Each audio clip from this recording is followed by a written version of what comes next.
grace of hope with us in an everlasting kingdom. Here I come bearing the rights of the servants of God, of which there are 10. In the world that we live in, we've been taken by communism, we've been taken by capitalism, and these have been covetousness that is stealing or working for someone else's wages that you yourself couldn't have attained. But I have a solution to this issue. This is something great, because the world wars and kills each other in their covetousness for other people's possessions. In my time in the Jesus ministry, I had found that there is a way to live without the use of money, that this is loving your neighbor as yourself.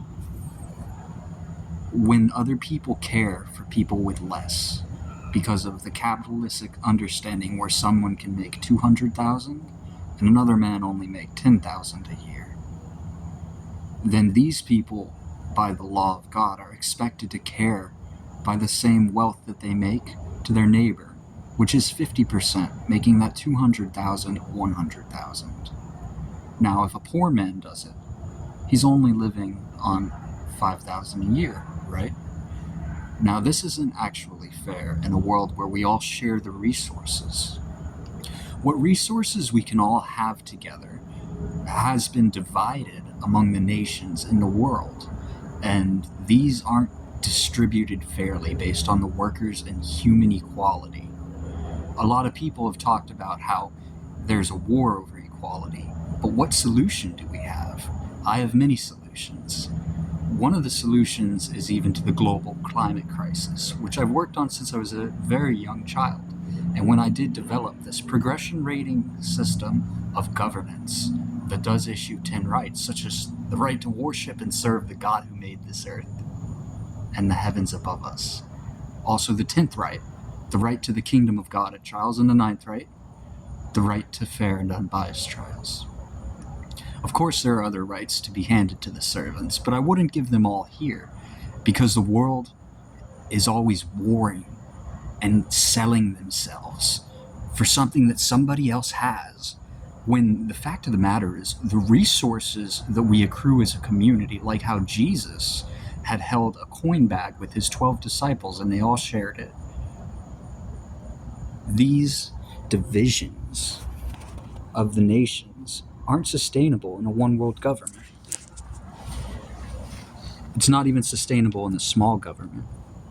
But someone sharing all of their resources fairly among those who work in what I call a progression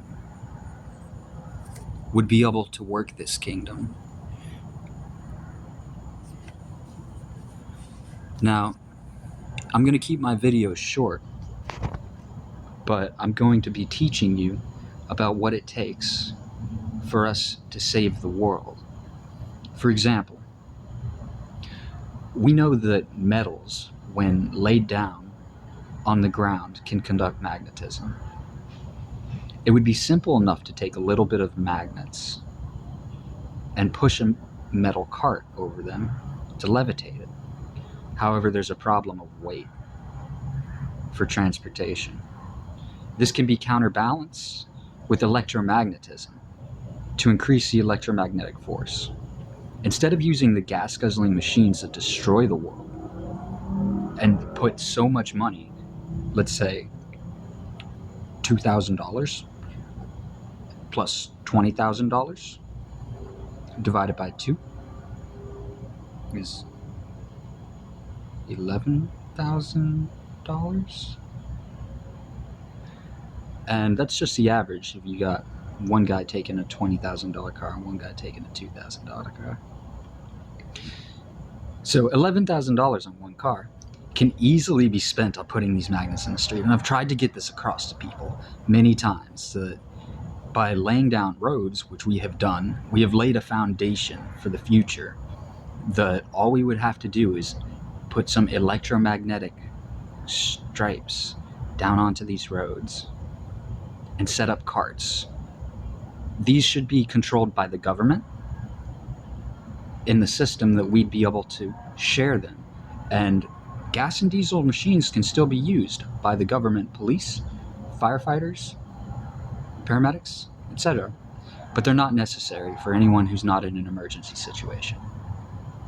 It's JC13, Richie Repenter, come to save the world. You know me, I work for the king.